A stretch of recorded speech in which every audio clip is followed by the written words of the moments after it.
2023 সালে সুযোগ হওয়ার পরে আমরা 19 লাখ প্রার্থীরা প্রিলি পরীক্ষা দেওয়ার জন্য প্রিলি পরীক্ষায় 19 লাখের থেকে আমরা 18 লাখ পরীক্ষা দিয়েছি।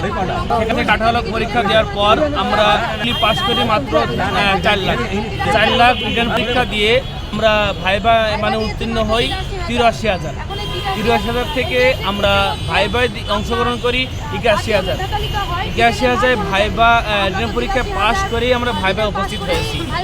এর আপনার সকলেই অবগত আছে। 81,000 যেখানে আমরা ভাইবা উপস্থিত হয়েছি, অংশগ্রহণ করেছি, ভাইবা আমাদের সকলে খুব সুন্দর হয়েছে।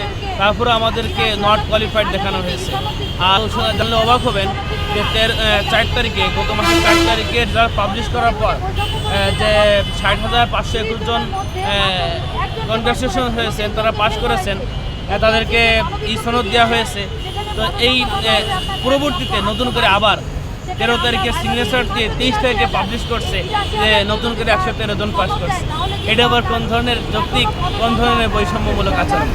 আপনারা আরও জানলে অবাক হবেন যে এবার হচ্ছে মেরিট লিস্টে যে রেজাল্ট পাবলিশ করেছে, যে মেরিট লিস্ট অনুযায়ী রিটেনের মার্কের উপর ভিত্তি করে সনদ প্রদান করা হয়েছে। ভাইবার যে 20 মার্ক বরাদ্দ, এই 20 মার্ক হচ্ছে সনদে উল্লেখ করে নাই। এখানে 20 মার্ক উল্লেখ করে নাই। রিটেন পরীক্ষার উপর ভিত্তি করেই, রিটেন পরীক্ষা পাশের উপর ভিত্তি করেই সনদ প্রদান করা হয়েছে। তো আমরা যারা এই যে বাকি 20,668 জন আমরা তো রিটেন পরীক্ষায় অংশগ্রহণ করে রিটেন পরীক্ষায় পাস করে তো আমার ভাইবাই এসেছি, আমাদের ডাক এসেছে যে আমাদের ভাইয়েরা 60,521 জনকে যে সনদ প্রদান করা হয়েছে, তারাও রিটেন পরীক্ষায় পাস করে দিয়েছে। তাহলে আমরাও তো রিটেন পরীক্ষায় পাস করে ভাইবে অংশগ্রহণ করেছি, তাহলে আমাদের উপর কেন বৈষম্য করা হচ্ছে? আর আরও আলহামদুলিল্লাহ ভালো একটা বিষয় যে আমাদের মহামান্য হাইকোর্ট আমাদের উপর রায় দিয়েছে, আমাদের পক্ষে রায় দিয়েছে যে হ্যাঁ NTRC-কে রায় দিয়েছে প্রত্যেককেই এই সনদ প্রদান করা লাগবে। এরপরেও হাইকোর্টের এই আইনকে NTRC বৃদ্ধাঙ্গুলি দেখিয়ে এখনও আমাদের 20,668 জনকে এখনও সনদ প্রদান করতে ব্যর্থ হয়েছে, এখনও দেয় নাই। তো NTRC যে বৈষম্য করেছে আমাদের উপর, আর আমাদের ভাই বললেন যে আপনারা জেনেছেন যে বিষয়টা যে উনি গত মাসের 4 তারিখ থেকে এ পর্যন্ত অফিস করে নাই। একজন উচ্চ লেভেলের একজন কর্মকর্তা, উনি কিভাবে এতদিন যাবৎ অফিস না করে এখনও বসে আছেন, এখানে থাকতেছেন, আমরা তার সাক্ষাৎও পাচ্ছি না। আমরা তো কথাগুলো আমরা কার কাছে বলবো এখন? তো আপনাদের কাছে আমাদের আকুল আবেদন, আপনারা সাংবাদিক বন্ধু, আপনারা এই বিষয়টা অবগত করবেন। আর NTRC যেন সর্বোদয় হয় এই প্রত্যাশাই করতেছি, যেন আমাদের সকলকে 20,680 জনকে সনদ প্রদান করা হয়।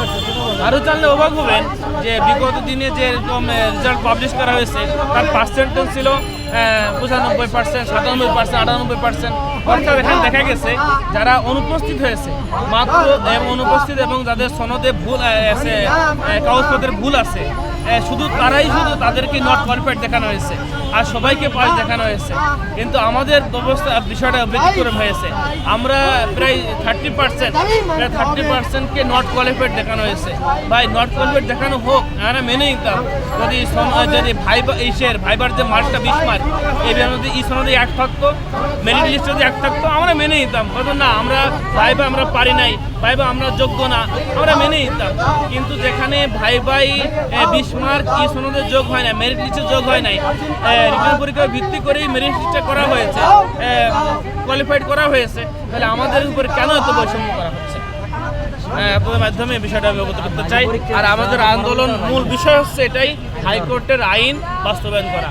হাইকোর্টের আইন, মহামান্য হাইকোর্ট আমাদের পক্ষে রায় দিয়েছে যে সকলকেই NTRC-কে বলছে সকলকেই সনদ প্রদান করা লাগবে। কিন্তু এখনও NTRC আমাদের হাইকোর্টের আইনটা মানে নাই। আমরা মহামান্য হাইকোর্টেরকে সম্মান দেখিয়ে মহামান্য হাইকোর্টের আইনকে বাস্তবায়ন করার জন্যই আমাদের আজ এই লাগাতার কর্মসূচি দীর্ঘ প্রতিনিধিত্ব। প্রশ্ন করি, আমি তো বিভিন্ন গ্রুপে দেখছি যদি এরকম পাস ফেল যদি একটা থাকার কথা, আপনাদের যদি সবারে পাস করার সামনে দিয়ে কোনো পাস ফেল বলতে কোনো কথা থাকবে না, এটা আপনারা কিভাবে দেখছেন?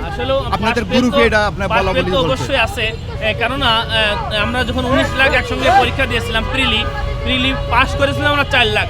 এখন যদি পাস ফেল নাই থাকতো তাহলে 4 লাখ বাকি 15 লাখ 15 লাখ ফেল করলো কেমনে? পাশ ফেল তো অবশ্যই ব্যবধান আছে, তার না থাকলে পরে হচ্ছে একজন ভালো একজন শিক্ষক যে জাতির নিবেদন, যে জাতিকে সামনের দিকে অগ্রসর করাবে, সেই শিক্ষক সঠিক শিক্ষক আমরা যাচাই করবো কেমনে?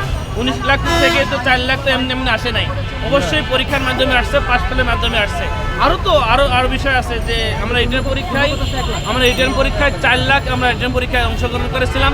4 লাখ থেকে মাত্র 83,000 আমরা ওখানে রিটেন পরীক্ষা আমরা পাশ করেছি। তো এখানে পাশ ফেলের ব্যবধান নাই থাকতো তাহলে 4 লাখই তো রিটেন ভাইভাতে অংশগ্রহণ করতো। তো এখানেও পাশ ফেলের ব্যবধান আছে। আরও বিষয় আরও জানলে অবাক হবেন যে আমাদের শূন্য পদ বাংলাদেশে শূন্য পদই আছে 1,08,22টি। যেখানে 1,08,22টি শূন্য পদ আছে, সেখানে আমরা রিটেন পরীক্ষায় টিকছি 83,000, সেখানে উপস্থিত হয়েছি আমরা ভাইভায় উপস্থিত হয়েছি, অ্যাটেনশন করেছি মাত্র 81,000। তার মানে এখনও আরও 20,000 পদ খালি, আমার সবাইকে যদি স্মরণ দেওয়া 20,000 পদ খালি থাকে। যেখানে নিয়ম ছিল যে শূন্যপদ যা থাকবে তার 20% অতিরিক্ত পাস করানো হবে। অতিরিক্ত থাকলে পরে আরও তো কম পাস হয়েছে, তাহলে এই যে 20,000 যে 81,000 যে আমরা ভাই অংশগ্রহণ করেছি, যদি সবাইকে সনদ প্রদান করা হয়, যদি সবাই যদি শিক্ষক হয়ে যায়, তারপরে তো 20,000 পদ খালি থাকে। 20,000 শিক্ষা প্রতিষ্ঠানের শিক্ষক পদ খালি, এই যে হাজার হাজার আমার ছোটো ছোটো কচি বাচ্চাদের, এই ছাত্রছাত্রীদের এই যে মেধা থেকে বঞ্চিত করা হচ্ছে, এটা কোন ধরনের বৈষম্য?